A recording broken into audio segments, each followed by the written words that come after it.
زمان كان المصروف نص جنيه وبنصحى 6:30 وبنروح ماشي المدرسة. كنت تستنى أمك وهي تحط لك السندوتشات في الشنطة. كانت الحصص 7 حصص، وأكبر فرحة لما أستاذ يغيب ويكونوا 6 حصص.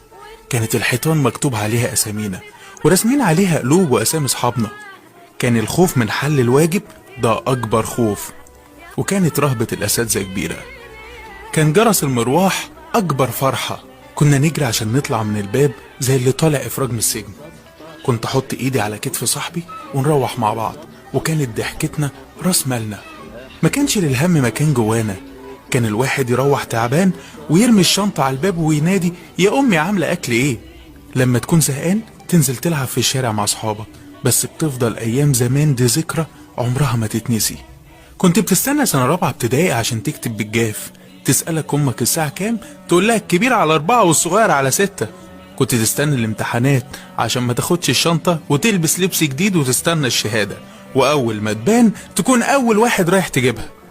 أكيد عملت حاجة من دي وانت صغير. زمان كان المصروف نص جنيه وبنصحى 6:30 وبنروح ماشي المدرسة. كنت تستنى أمك وهي تحط لك السندوتشات في الشنطة. كانت الحصص 7 حصص، وأكبر فرحة لما أستاذ يغيب ويكونوا 6 حصص. كانت الحيطان مكتوب عليها أسامينا ورسمين عليها قلوب وأسامي أصحابنا. كان الخوف من حل الواجب ده أكبر خوف، وكانت رهبة الأساتذة كبيرة.